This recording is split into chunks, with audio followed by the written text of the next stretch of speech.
All right. It's almost football season. Yeah! Man, look, it Get is. your coffee. Hey, it starts in less than 24 hours in Dublin. Rob Browne here on this Friday. Great show today. 26th. Going to be an awesome show. Greater show than yesterday was Rich Clark and Ken Caps and Matt Dean and all of us. That was incredible. We're going to outdo it today. We'll try. We've got Roman Harper, former Alabama favorite guest. All SEC safety. Gotta say, favorite guest. Yeah, I got to say, he loved this guy. Best dressed on TV, too. Roman Harper and New Orleans Saints Super Bowl champion. Proud native son, Prattville Lion for life. And we got Frank Duffy, Doug Dean, Brenden Martin, executive producer. I'm Rob Browne up here in Memphis.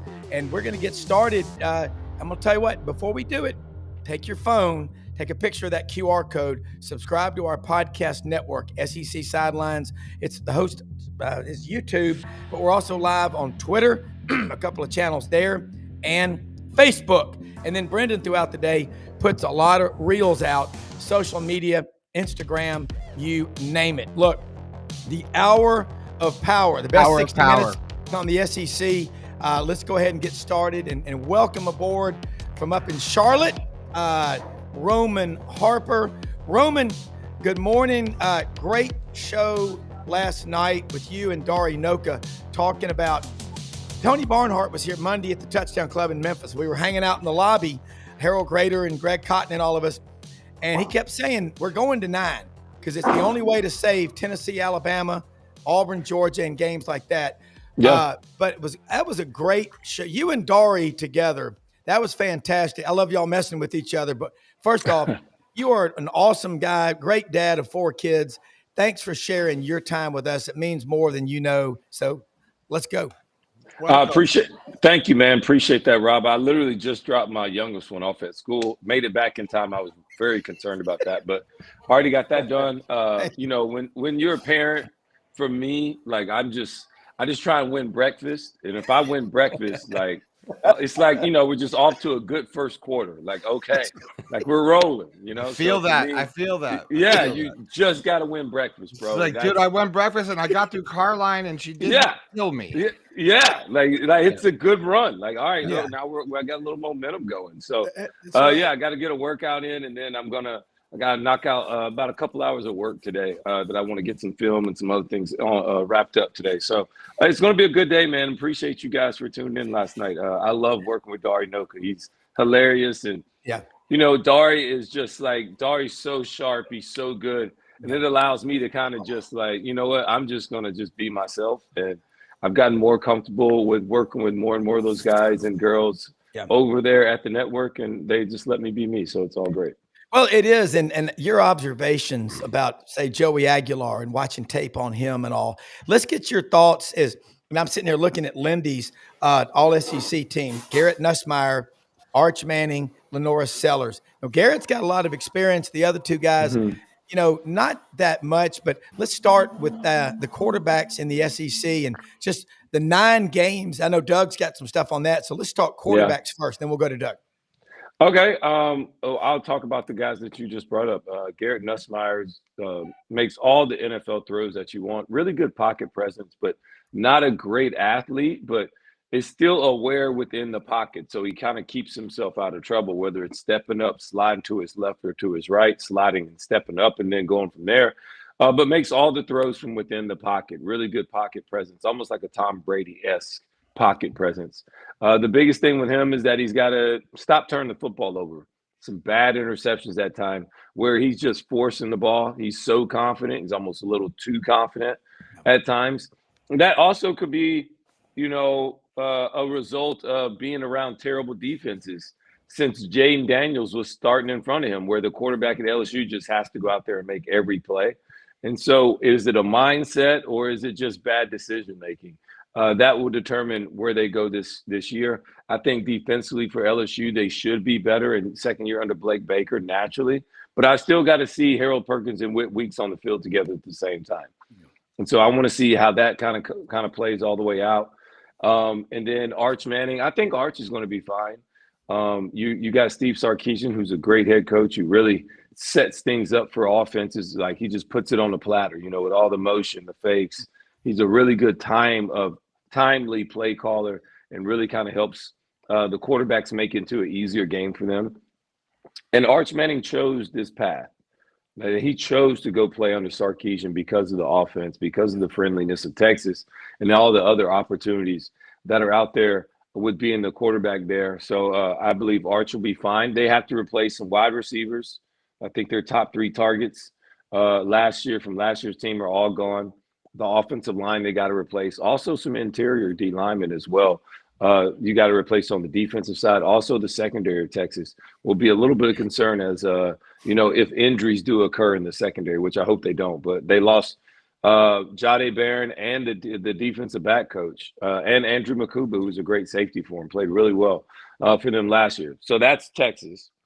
Then you have Lenore Sellers, South Carolina. He is the reason why everybody is showing love to South Carolina right now. I'm a little bit hesitant because they lost a ton of really good players on defense. And I'm not ready to say, okay, South Carolina is at a point in their program where they can lose guys that were second-round picks, third-round picks, and possible first-round picks in last year's draft and just keep going. I don't know if they've recruited at that type of level where, you can see that happening with Texas. You can imagine that with Alabama, but or Georgia. But I don't know if I'm ready to say that yet with South Carolina. They do have a quarterback, which means you have a quarterback, you got a chance.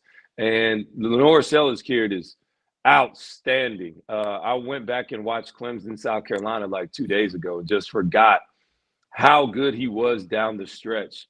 Lenore Sellers just put the team on his back multiple weeks and just went out there and made plays happen, from breaking tackles in the pocket to scrambling to just doing his thing. So he was different last year, and everybody expects him to continue to grow. Putting players around him on the offensive side would be very important. And then we'll see who they're at on defense. But this conference is loaded. DJ Lagway is another player. If he's just healthy, he might be the best one out of everybody I just talked about because of his arm strength. His size is second to none. And he's just you didn't even know Florida was that good until all of a sudden DJ Lagway was in. And then next, like, man, this is a totally different team. Yeah. And it's hard to say because you're not around a lot of players, Rob, that are like that, where you literally just put one person in the game and the offense and the defense got better. That's what DJ Lagway was. Yeah. Doug. Roman, good to see you, man. Well, when you got a TV gig like you got to work out and look good on air, don't you? That's so right. good, I do. Good I for do. you. Good for you. Thank The you. rest of us have a face made for radio. So I don't like this camera shot. Well, what a difference a few years makes. You had Bama and the Saints and elsewhere. You were running through out of the locker room to signage like win the day, play like a champion. Now you're just trying to win breakfast. So I trust you're not giving them frozen waffles. Tell me that you're making it from scratch, right? Oh, for sure. They actually, my baby boy just wanted toast this morning. So a little bit of cinnamon honey toast with some bread, butter it up pretty good. Get him some orange juice. That's all he wanted this morning. But I did make his lunch, which is pretty stout. Yeah, I'm in the grandkid phase, and I'm letting it go right now that they just want a carb load with pancakes in the morning. They can figure their diet out later. Listen, Rob and I had the honor of interviewing Ryan Zook the other day, and for whatever people might want to be critical about his stint at Florida, he has been everywhere, college, NFL. He's at Maryland right now, helping them be great at special teams. And one of the questions we asked his commentary on, which I'm fascinated by, and you're uniquely qualified to have an opinion on this, Roman, with now going to 9 games, it was already a gauntlet with 8 SEC games. As fans, we're going to love it. It's going to start feeling like the NFL every single week is a tough game, right? But talk about roster management and the challenge already of having depth. If you look 3 deep at the important positions where injuries are pretty, you have to expect them. How do you manage rosters now when you've got a 9 SEC game schedule and you've got kids that if they're not playing year one, they're eyeballing the portal? What would you do if you were an SEC coach to deal with all of that? Well, I'm going to make sure everybody's ready to go. And make sure I'm communicating that at some point we're probably going to need everybody. We got to make this long journey that is the season, and we're probably saying, and not everybody's going to make it. That's just part of it, and the honest part of it, because injuries happen 100% of the time. It's just how severe, and so that would be my first thing with talking about roster management. But look, I'm excited for the 9 games. As long as I want to see the 3 annual games, or what they're calling it, but the ones that are going to be locked in every single time.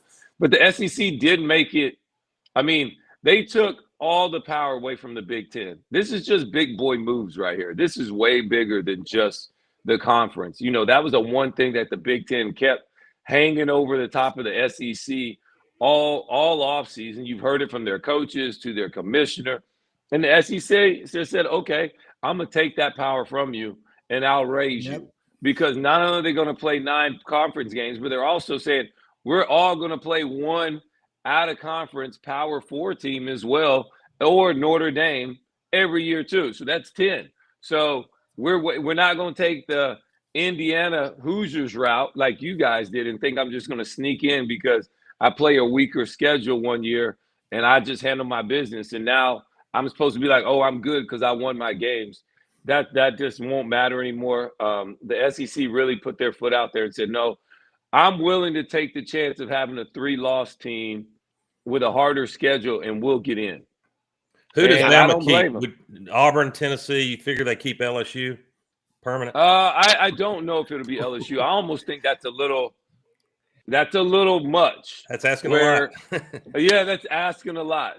Because those are traditionals. I think you have to try and mix it up a little bit more than that. In all honesty, I think LSU has to. I think they should give Alabama another annual besides LSU. LSU and Alabama. It just wasn't the rivalry until Nick Saban left to go to Miami, then came to Alabama. Then that's when all the emotions came. Like when I was playing LSU, it was just LSU versus Alabama. It wasn't all this other emotional things. And then those 2 programs have been so great because of what Nick was helped to do and help build both of the programs. But I don't know if that is exactly what both of they want, but the games have been dynamic because of both of those. And I also think LSU's got to have theirs as well. LSU, Florida. Sure. Who else is their other one? Is it LSU? A&M, exactly. So who is that one for them as well? Who do you think, Duff? Really, I'd hate to lose Alabama. Like Roman said, it's been blood sport ever since Nick Saban went there. Yeah. And I'm telling you what, I love all my other SEC rivalries. Brother, it's on when Alabama comes to town. And when we go to Tuscaloosa, I don't care what's going on. And I've had no other games of the centuries than with them in Crimson. So yeah. I hate to lose it. I really would. There's just something about that LSU-Alabama rivalry that, man, I'm telling you what, it's blood sport. Y'all don't like each other, do you? No, we don't. And but look, you like Roman. I love Roman, but Roman's a saint, brother. Roman got me a Super Bowl. He gets a hall pass. I totally get the hall pass every time I go to Baton Rouge. Just like, we hate Alabama, but we love Roman. Yeah, we love Roman. Roman, grab yourself some gumbo, Roman, but nobody else is coming in this tailgate. There we go. It's true. It's very true. I deal with it every time I go down to Baton Rouge. It's hilarious because everybody's like, Roman, they love you. I'm like, yes, the Saints thing, but like they hate Alabama. Roman, that's he's not wrong though. He's not wrong about LSU and Alabama. I don't really want to miss that rivalry. That's what I'm saying. It's going to be interesting. If they keep LSU and Alabama, I'm not mad, but it will be okay. You got 3 bangers every single year. Yeah. You get them every 4 years, everybody, regardless. Right. That's the beauty of the 9 game. We're not going to lose these big rivalry games. People can debate over what's supposed to be the 3rd permanent game, but we're protecting the most important ones. I chuckle at Vandy, Tennessee as a rivalry game. Maybe Pavia will have something to say about it. Within the state, it's funny, but it's exactly what we just talked about.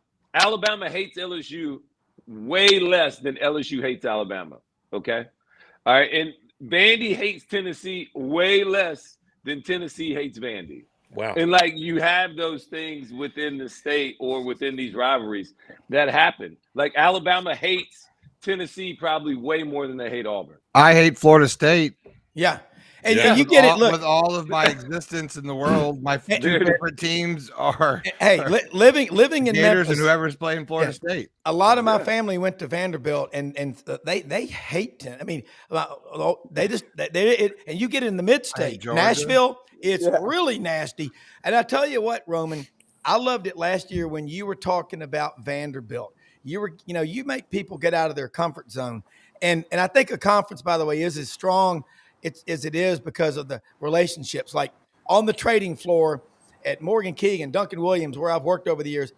Our head trader, Adam Tooley, Florida Gator. Duncan Williams, one of the biggest Alabama supporters in America, on the board of the School of Commerce down there. It is fun. But, man, if Auburn beats Alabama, I come in Monday morning, Duncan's got a card. Hey, man, you got us. And, D, he just signs a D. But that's what makes it so much fun. And I'm so fired up. We had Rich Clark, the executive director of the CFP, on yesterday. He is one – you've met him, and, that's one of the. He's a lieutenant general, retired. He retired last year, superintendent of the Air Force Academy. We asked about the new metric, about strength of schedule, and how are you going to apply that to this year? They're not going to punish LSU if they lose at Clemson, but they will punish you if you lose like Notre Dame did to Northern Illinois last year. Would you expand on that? That'd be very interesting. The thing is I just want the committee to be consistent. It seems like year one, the criteria felt like they put more marbles into one bag than the other. Then last year, you think like, okay, well, this is what they're judging off of. Well, last year felt different than the year before. You're like, well, why is this one this year? This metric seems more important than this metric, and so we're still looking for the consistency. Like, I'm still in a place, Rob, where I don't believe if you lose 3 games, you still can say like, oh, I think we're going to get in, because they told us last year you couldn't. Yeah. And now they're saying, well, we're going to use more strength of schedule, so maybe it is. But it's outside factors where the ACC had an undefeated player in team in SMU, and they didn't want the first year to be, well, you go to a conference championship, you lose it, and you don't get in. They didn't want that to be the precedent that was set in the first year. So there's a couple other factors in there, but still, it's just you don't know, because it seems like the target is always moving constantly. Sure. And each season kind of takes on its own personality and its own enigma and problems within it. That's a It great really take. helped out the Buckeyes, didn't they, to have lost their season finale? They really helped the Buckeyes. Yeah. I think the bottom line is football starts tomorrow in Dublin, Kansas State, and Iowa State. I think there's like 5 games. And I'm thinking about, just this season, the portal and NIL talk, that's not what we're hearing about. You played pro football, Roman. You know what it's like. It's like, we're all getting a paycheck, but if we don't work our asses off, we won't be getting that paycheck next year. It's getting like that in college. No guarantees. Yeah. Well, everybody's kind of accepted that and they're moving on. You got to understand everything in college football right now in this space is very transactional. And if you listen to people that are really in it, like in the streets with it, where, the biggest difference is the lack of professionalism in the college space and the lack of, they want to be treated like pros, but there's so much lack of professionalism within the players and also everything that they have around them, surrounding them, right? Whether it's whoever's their representatives are, they're not always pros, right? That could just be a friend of whatever. In the NFL, you have to be NFL certified. You have to have a license, certification to be an agent and a representative. Period. Yeah, your uncle can't do it. You can't do it unless he goes and takes the classes and passes. You gotta go through some things. The professionalism, like we're talking about. Agent fees maxed out at 3%. In college, it's like whatever they can agree to. And a lot of these kids are getting taken advantage of. Yeah, they are. And And also the lack of professionalism and transparency, where people are trying to make backdoor deals and the money's funny. It ain't real. People are just telling people things to just get them to do these bad decisions, and these people don't know any better. You know, a couple years ago, I had Greg Sankey on the desk during the SEC Media Days, and I asked him I wouldn't say a softball question. It was kind of a hardball question. You know, everybody was talking about NIL and how we're feeling about this, and everybody's just kind of kumbayaing it with Greg over there, and he's our commissioner, so we will make him look good, and that's fine, that's cool. But I got him on the desk, so I'm like, hold on, bro. So I'm like, all right, well, yeah, okay, yeah, exactly. I'm sitting over here, and everybody's just, going Greg all wild, and I'm just like, dude, yeah, I was not feeling it, and so I just like, you know what, Greg, and I'll be honest, he did an outstanding job. At the time, I didn't realize it, but he was 1,000% correct, actually. And that's why I love Greg Sankey, because he was so candid with me. I said, Greg, I hear you talk about all these things and what you're trying to do to help us and this, that, and the other. And I said, but, maybe using Congress. And I said, well, when you say all these things, you got to understand somebody who comes from my background, who looks like me, who's actually been told a lot of times from people that look like you or older white males that tell us what we can and can't make, how it comes across as, so you're saying these things, but how is it received? Yeah. And so how do we get to that point where you saying these things, you're doing these things, and I'm actually receiving it in the right manner, right? Because that's real, true communication. And he said, Roman, actually, I appreciate that question. I love that question. And actually, you could be a little bit more candid about it and tell it even more truthful. Like the old white guys telling the young black athletes what they can and can't do, how it feels and comes across. I agree with you 1,000%. But it's not even as much as just the color aspect of it. He said it's all about the representation and protecting the players in that manner. Those that do not have the people around them that have the capabilities to be able to diagnose a real contract, feed out and sift through all the dummy-dums that ain't here for the right reasons, to be able to help you be able to know a lawyer, to be able to draw up a good contract, to be able to benefit the players long-term, not just short-term. All those little aspects of being a team, being a constant pro, like those are the ones that are going to be successful in this era, because those are the ones that are going to be taken care of and have the people around them and the team around them to let them be successful, AKA Arch Manning, right? Yeah. Well, he's not rushing to anything. He's not doing, and everything's just going to be fine. So, those are the ones that have benefit. That's what Sankey talked about, that we're looking out for those people, the ones that will be taken advantage of, and the ones that nobody sees but signs a bad deal. Those are the ones that we need to look after, not just this or that community. It's like when Chris Carter goes and talks to the young NFL players in a room.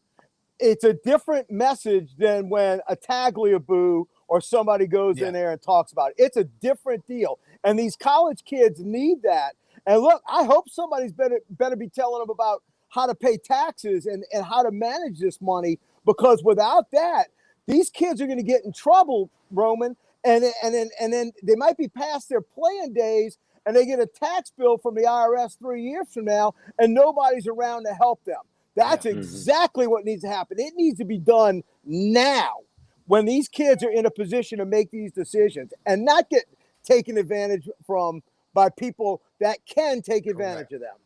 Mm-hmm. Yeah. Or go to Arkansas, where they said NIL is tax-free. I'm just saying.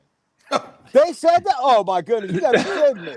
The state of Arkansas did that. No. The state of Arkansas did that. Well, you know what? State tax. Well, it might be state tax, law, but the feds are going to be coming looking for their 35%.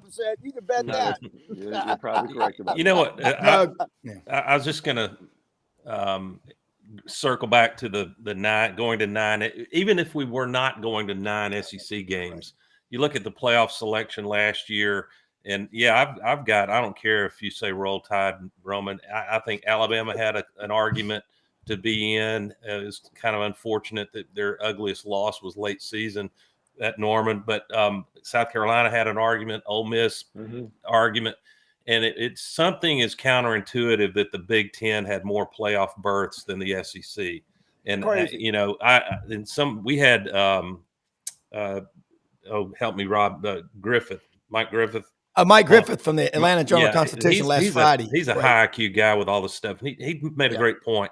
The committee members were asked, or maybe the chair of it, do you consider in your proceedings, would this team, do we believe they would beat the other team that we're matching them up with? And he said, no, we don't even look at that. Now, I'm not advocating using the Vegas spread to make your playoff selections, but you shouldn't ignore that consideration. And I'm sorry, but I put any of those 3-9-3 SEC teams up against a couple of those Big Ten Alabama selections. would have beat the bubble snot out of Indiana. Would have killed them. Yeah, that's my point. Well, so how is that going to get balanced out with the committee power? That's exactly what I was talking about. The target has moved each year. And so this is why I love working on the SEC network, and I get to do a show with Matt Stinchcomb, who comes in once they start releasing the playoff schedule and just obliterates the committee every week. Because he's just like, the committee puts one team pretty high and it props up everything else, right? Yeah. It's the house of cards. Like he loves it. It's this team this year. It's a UCLA or he calls them the prop team, where like because each team beat this one and they put them this way in a certain level, they prop up everybody else's like everything else. And so, look, last year was very unique. And the thing I would tell every SEC team and fan is like, the best thing about football that I love is that at the end of the day, ball don't lie. And when you if you just go handle your business will take care of you. Yep. And so that is the truth of it. Ole Miss can't lose to Kentucky, who had no heartbeat, no pulse last year. Yeah. Can't do it. You just can't have that loss. Like, for whatever reason. At home. You just can't do it. I think that was Kentucky's like only SEC win. Like, you just can't do it. Or at least you've got to redeem yourself when you go to Gainesville, which wasn't easy. Or Baton Rouge. Something. You just can't do it. You were beating LSU the whole game until literally the last play. Yeah. Like, and you know what's got to sting? What? He earned it. Lane Kiffin had the number one defense in the country last year. They did. Some of the metrics. And if you give Lane Kiffin, an offensive guru that he is, that kind of defense, and you can't close the deal, it's kind of unforgivable. Yeah. It was unfortunate. South Carolina was playing really well, but they lost to Alabama, so they're technically in the poll. If you can't say head-to-head matters, it's one of our criteria, and then all of a sudden jump them because Alabama lost later than South Carolina did, but they still have the same amount of losses. And so that was the thing that kind of held back South Carolina, even though they were one of the hottest teams in the country. And then, of course, Alabama, you can't lose to Oklahoma, and where Oklahoma hadn't been able to score versus anybody, was playing with walk-on wide receivers, and you let them run the ball down the field in the first half, and then you turn it over. Yeah. And look, I even talked to Kane Womack personally, and I brought up the Oklahoma game. He's like, we played decent, outside of allowing the quarterback runs early, and just, it's a frustrating thing when our offense is a certain way. And I'm just like, Coach, like, bro, you're 1,000% right. But I'm telling you, everybody outside this building, nobody cares. Nobody cares. Like, and he knows it too. He's like, yeah, I know, right? It's like, yeah, dude, outside this building, nobody cares. Like, they only see what they see. And so what do you do about it? As a defense, you got to go and score. Like, it's all a mentality. You control what you control. You got to get your guys going where, bro, if offense struggling, we got to go win this game for ourselves because our season is on the line. Yep. We win and we lose as a team. It doesn't matter. So it was funny. But, yeah, I remember sharing that moment with Kane and just like, yeah, dude, I get it. I saw the tape. But guess what? Outside this building, nobody cares. Hey, I was talking to Matt. Sixes are devastating, aren't they, Roman? Yeah. Devastating. You lose that game if you throw one like 80% of the time.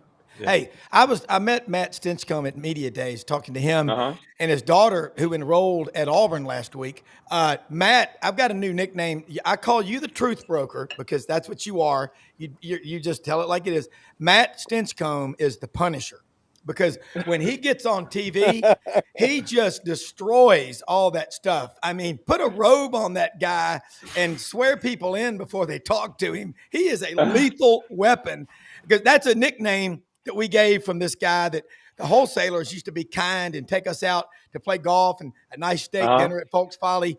Well, the Punisher was we loved this guy, but he'd go in there and buy 2 or 3 golf shirts and a bottle of cognac and brandy and put it on the. So Ruin he got it for everybody. and then he would order a steak and lobster to take home to his wife. Wait. His name was the Punisher. He wore a robe. He had brandy, and he was on TV. No, okay, no, I I'm just just wanted saying, to get all the facts correct. I'm just that was one of my coworkers, but He ruined it. Matt Stinchcomb should wear for everybody. Yeah, He but ruined Matt, it for everybody. He did, and they started taking us to like chain restaurants after that. So, Yeah, we're not going to the nice one, dude. but you and Red Matt Lobster for you, buddy. Well, yeah. What they ought to, by the way, my 90-year-old mother, I picked her up 4 lobster rolls yesterday and a cup of lobster bisque from Captain D's, man. She goes, I love it with my Smirnoff vodka. I'm 90 and I'll do what I want. But Roman, the cool thing is what everybody's saying on here, financial literacy is key. And I tell you what, if Frank and I and Doug would help you if you ever said, let's get together in Atlanta or anywhere to talk about it. Because my wife and your foundation, what you're doing, that's the kind of stuff you give back way more. I don't think people realize what you do. So thank you. And I'm glad you brought it up. Nobody else has I'm not going to say spine, but nobody else has the balls to say that to commissioners. I'm glad you did. And that's smart. And that's why you're the truth broker. But everybody take back over. This is great. No, appreciate that, Rob. My head producer was just like, hey, that was an excellent question. I guess because nobody, and I just, it wasn't a softball. It was something that I was feeling emotionally. I needed to say, and I said it. And Sankey did a great job of answering it. He just didn't shy away.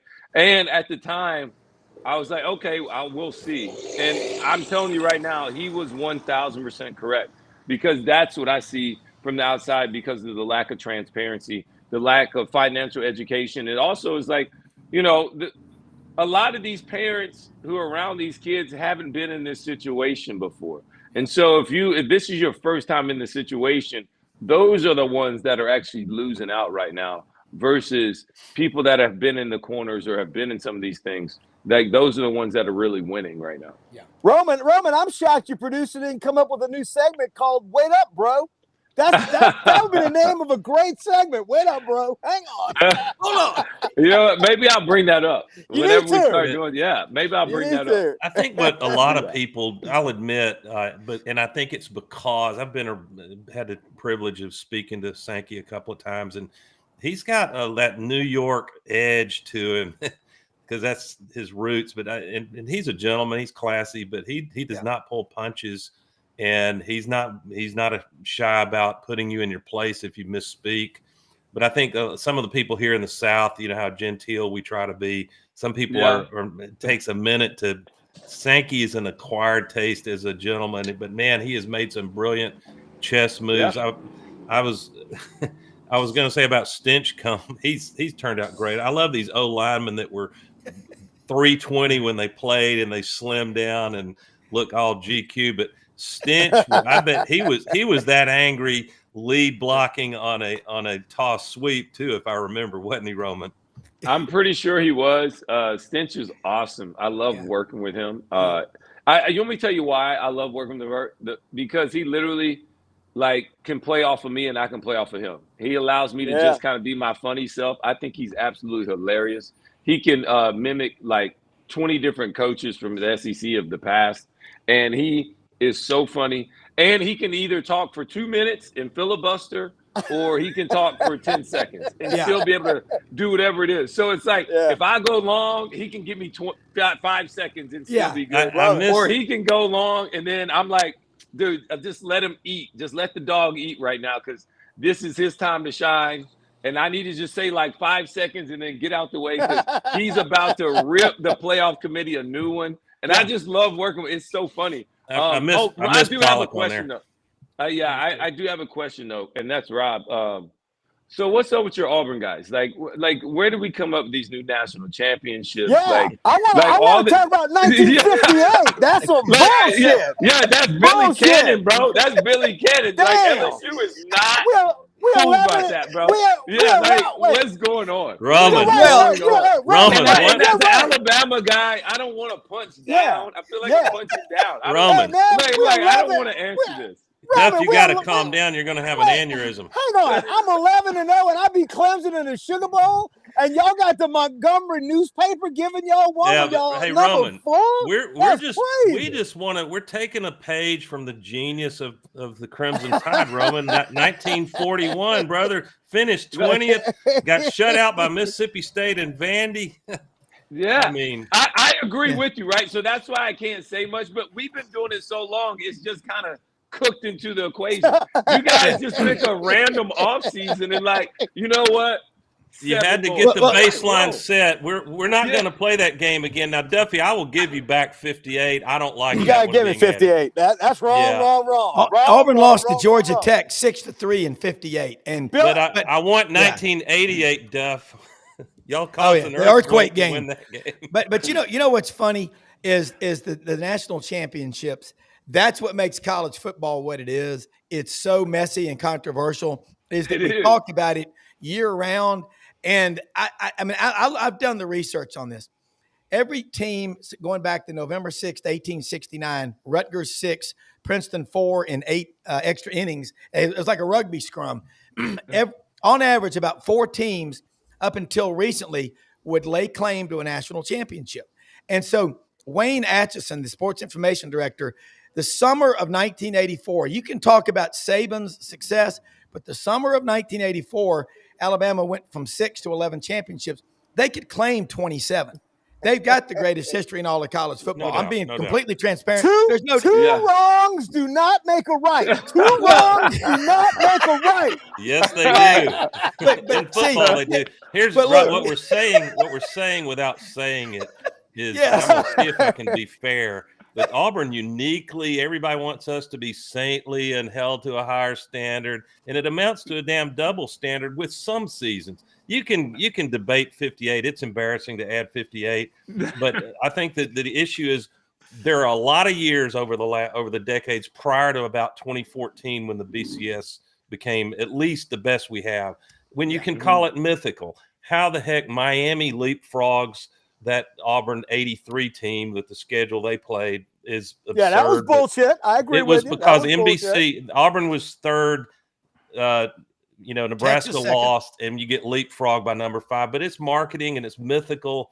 But there are certain seasons that if a fan is fair, it's indisputable. I don't care what year it was, when a team runs the table undefeated in the SEC and people can hardly score on them, and they play a tough schedule, then we should all shut up and call them the champion and not have split. But back when you had AP and UP, y'all remember, you would have split championships. Yeah. And, most of us didn't dispute. You got writers, regional bias and all that stuff that creeps in. So it's to a degree some years mythical. And you know what? The fact that Ohio State just won it, some people will claim that as mythical to a degree in the fact that they got so many breaks despite not winning their conference championship, losing the finale to Michigan, but they got in the game, and so they get to count it. I don't blame them. You know what is crazy? I'll tell you what's crazy. I'm having to defend my 1958 undefeated national championship. I got to defend from USC a 2003 Nick Saban national champion. But yet nobody's coming after my 2007 2-loss LSU national championship. That's the craziest shit going. Yeah, I got 2 legitimate national championships, and I got one with 2 losses that nobody wants to claim any of that. If I'm worried about your cardio health, I want to help you here. Auburn is not taking your 58 title from you. We just want to share it. We want to share it. No. All right, Roman, let me ask you this. Matt Stinscombe said he's going to come on the show, and hopefully next Friday. We're working on getting him on. And I talked to Benjamin Watson. That's a serious dude. You know, I Ben, love Ben. Yeah, and by the way, I sent you a picture of a bobblehead that I got. My friend Michael Jordan from his Tennessee Titans season ticket. And it's of Chris Johnson, the running back. By the way, did you ever tackle Chris? I did, but I got him down before he got to full speed. How good? I mean, that guy was unbelievable. 2,000 yards. But look, this is Roman. Man, I know you may have to go, but having you on here is so much fun, and for sharing your time with us. I know you got to get going with the kids and all, but give us some closing comments, and let's do this again soon. But tell people about your foundation, please, before you go, because I want people to support you, and I want to talk to you this weekend if you got some time. Frank and Doug and I will help you on the financial literacy part, because I totally understand where you're coming from. My wife, Audrey, wants to talk to you about it as well. Okay, man. Yeah. Thank you guys as always. It's Harper's Hope for One Foundation. We do a reading program. We also do a lot of big Christmas drives in Alabama and here in Charlotte. And yeah, man, I'm always just trying to give back, dude. It's been something I've been passionate about since 2008, 2009. I started my mom, maybe 2010. And so, yeah, we still keep it going. We still do all that. And look, man, I appreciate you always for having me on and being supportive. And you guys can look out, donate, whatever. And I just appreciate it. You know, I don't do it for myself or to like pub it up or anything like that. It's just, I felt like what I was called to do. So I would continue to do that. And let's brainstorm on that financial literacy stuff, because most of these colleges and schools are supposed to be teaching them about these things. And they do talk about taxes, and they do talk about all these other things. At least I know they do at the University of Alabama. So because it has to, like it's part of the deal.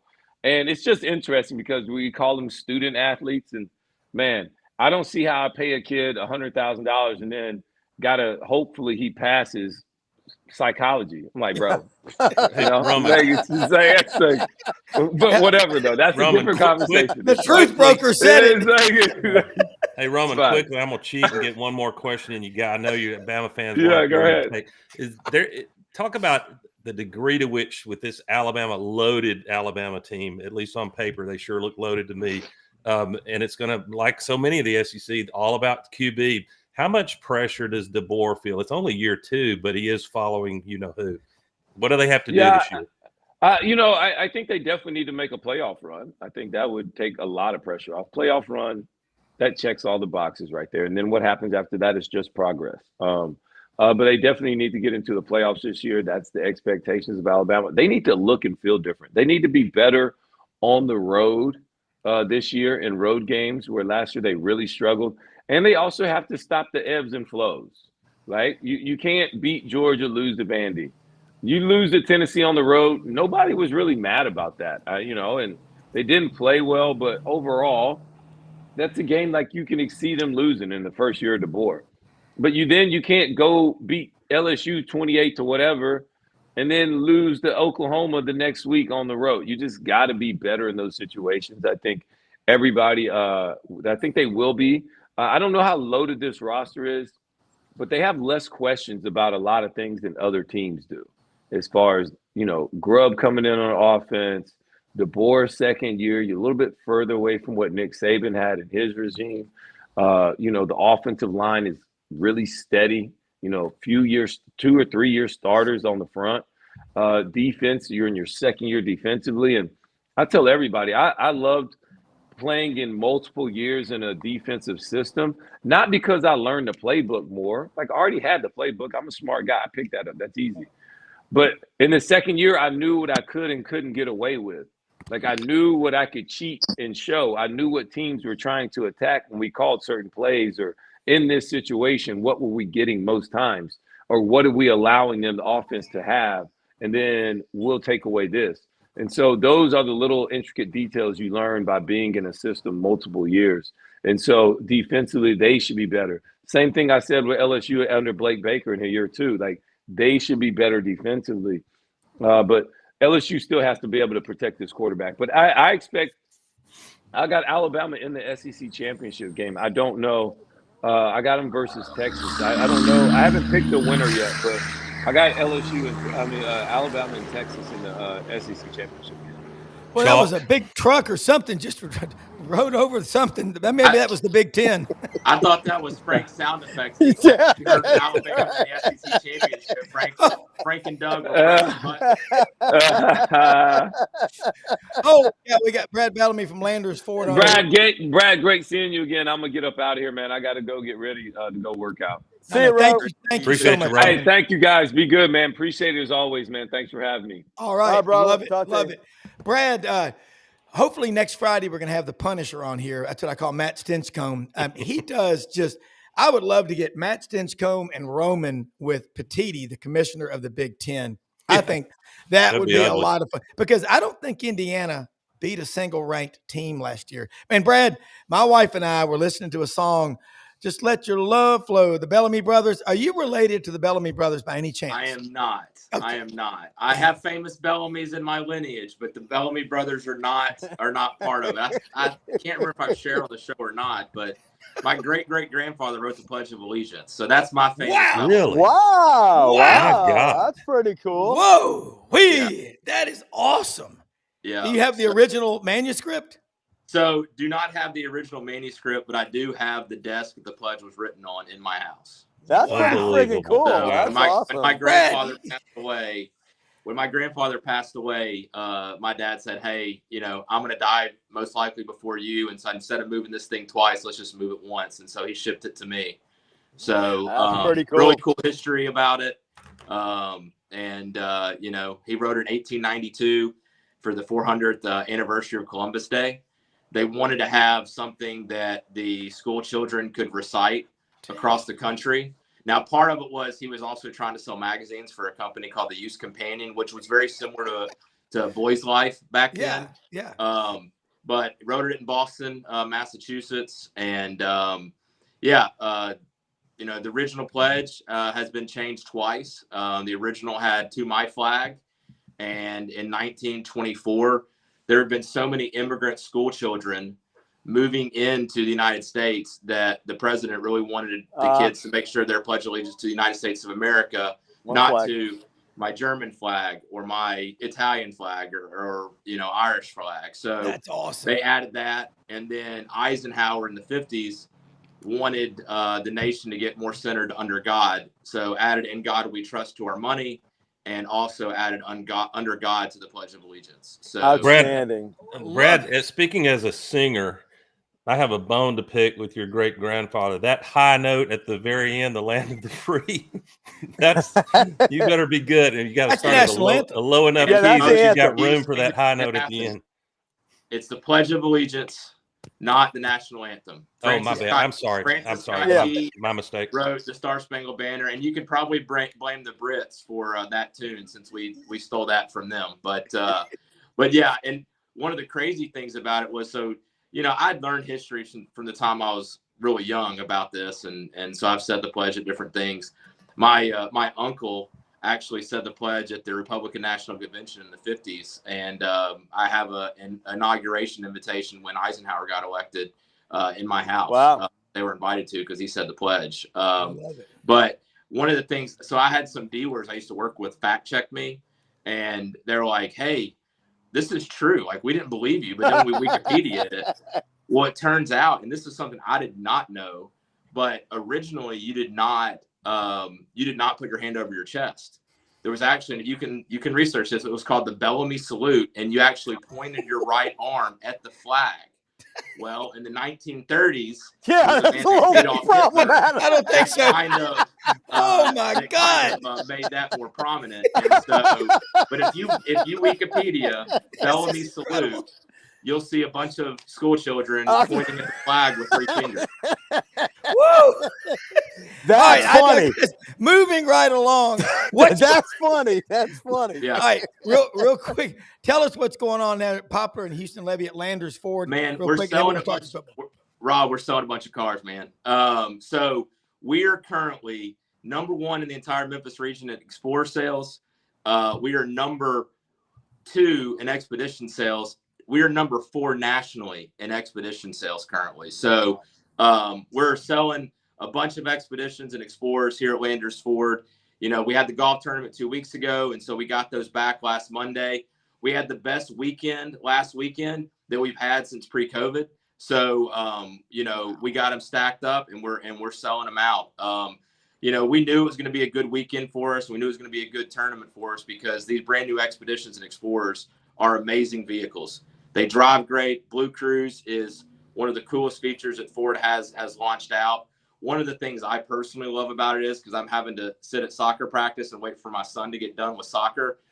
They now have it set up in the vehicle to where when you're sitting stationary, you can actually watch YouTube or, Peacock or Amazon Prime right there on your screen. So instead of me staring at my phone, I can actually watch something on my screen. So when I'm sitting there for an hour and a half, it gives me something to pass the time a little bit better. So come out, check them out. We got great programs on F-150, lease deals on all the Lightnings and Mach-E's.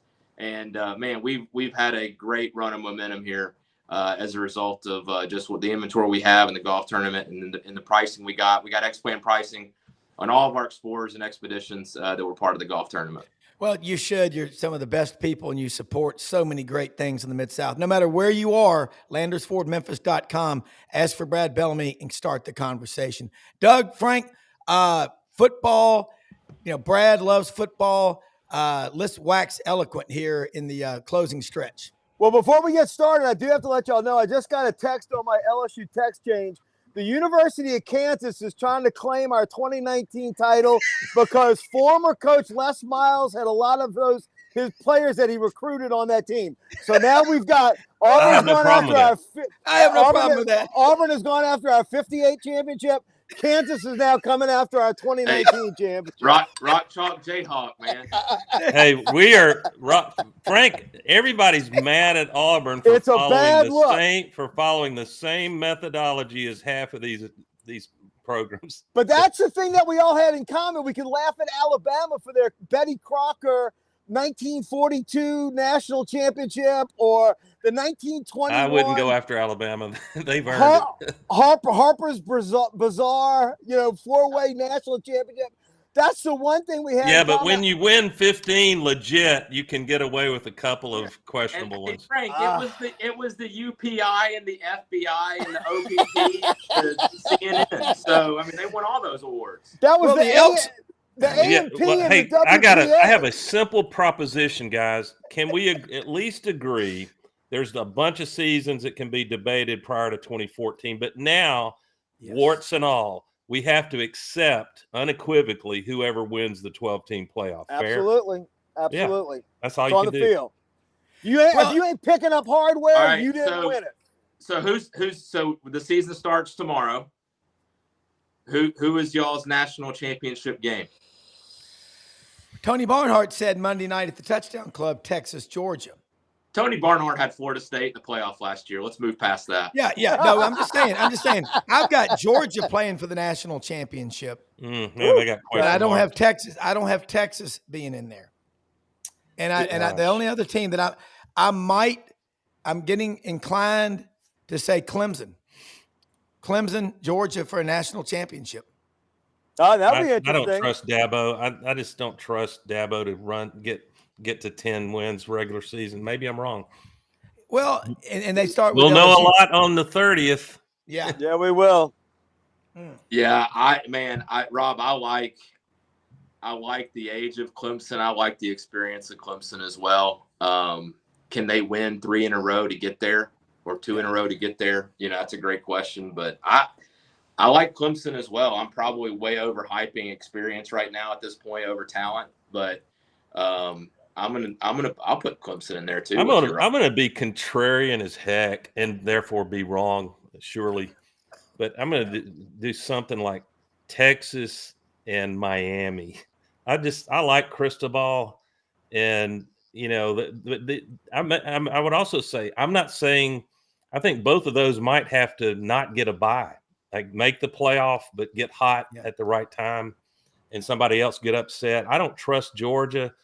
I was close, Brad. I swear I was close to picking Alabama to be in the national championship game. I really think they're loaded, but I just need to see Simpson play a couple of games. Yeah. Who do y'all see coming out of the Big Ten? Penn State's the Oregon. best team up there. Oregon. Yeah. No. Not Penn State. Yeah. I would bet everything that James Franklin continues to lose the games that he's supposed to lose. I mean, they're number 2 right now, so they shouldn't really lose any games this year. Yeah. But I mean, I have not seen him ever be able to be effective at beating the teams. He beats everybody he's supposed to beat. Last year, they didn't beat anybody and made the playoff. Yeah. And they then got a cake, with Boise State. So I'm going to say that it will not be Penn State. I was going to say Penn State would be the leader, but again, James Franklin against top 5, 10 competition, not a good record. No love for Notre Dame, I see. Yeah, I do love Notre Dame, but I think Oregon. I think Dante Moore, who transferred from UCLA, sat behind Dylan Gabriel last year at Oregon. Matt Dean, who's on our show on Thursday, his son Tyler's on his 4th year on the staff with Dan Lanning. Knows that program pretty well. Not, saying anything that's OPSEC, but I think Dante Moore is a really good quarterback, and Oregon has figured it out on the line of scrimmage. I'm with you. James Franklin's a good guy. I mean, I'm not saying that, but you got to win those top 5, top 10 matchups. And Illinois, Brett Bielema, guys, I know they're not the most exciting program, but they won 10 games last year. But by the way, did Indiana beat a single ranked team last year? No. I don't think so. And they made the playoff. And Alabama did not. Alabama beat Georgia. I just, in case people – that's what's great about college football. Bama, by the way, Ole Miss, and South Carolina, all 3 would have beat Indiana. Bama, Easily. South Carolina, and Ole Miss, all 3 of them. I would argue you had 3 teams last year that made the playoff that really didn't beat anybody to get there. And that's – Penn State had some top 25 wins, but that's against the lower half of the Big Ten. And Boise. And, and SMU. SMU didn't beat anybody either. Yeah. So, really it came down to the SMU-BYU game. But I don't think, I think you had 4 teams last year that just had a very easy schedule that made it to where they could make the playoff without beating anybody significant. And the fact that Penn State got a higher seed than Ohio State was ridiculous to me. Dillingham was within a whisker, wasn't he? Yes. Yeah, he was. Yeah. And they might be better this year. Arizona State, watch out for the Wildcats. They're going to be good. Some might argue Tennessee should have been hosting Ohio State. Yeah. The 4th team in the Big Ten. BS. Yeah, that was total, not BCS, but total BS. Yeah, that's a total. That could be a different game. Or Big Ten bias. In Rocky Top. Yeah. Well, no one wants to talk about what Frank is going to love this 9-time national champion Auburn might do this year. Yeah, it's been a great summer. I'll take 9 wins right now. I'm telling you, this has been the most productive offseason Auburn's ever had in their entire history. It's been the best summer in memory. 7 national championships, but without playing a game, you're not claiming them, or you're just recognizing them. I'm telling you, it's a bad look, guys. I'm telling you right now, it's a bad. I love it. Bad. I love it. Yeah. Bad those banners look. look great in Jordan hair. It would have been much better had y'all dropped this shit 5 seconds after Cam Newton won the 2010 national championship. I think you would have caught a lot. I agree. Less Jay shit. Jacobs was an idiot. Yeah, Jay totally Jacobs, agree. glad he's He floated it out for debate years ago, guys. Unfortunately, we've run out of time. Thank you more than you know, everybody. Executive producer Brenden Martin, Roman Harper, Brad Bellamy, Landers Ford. All of our great sponsors, Hewlett & Dunn, Rumble Boxing, Lights Out Gummies. We'll be back Monday. Frank, Doug. Most often we see the face of Christ in the least among us.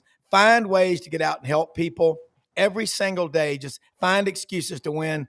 And Brad, you are our new hero, the Pledge of Allegiance.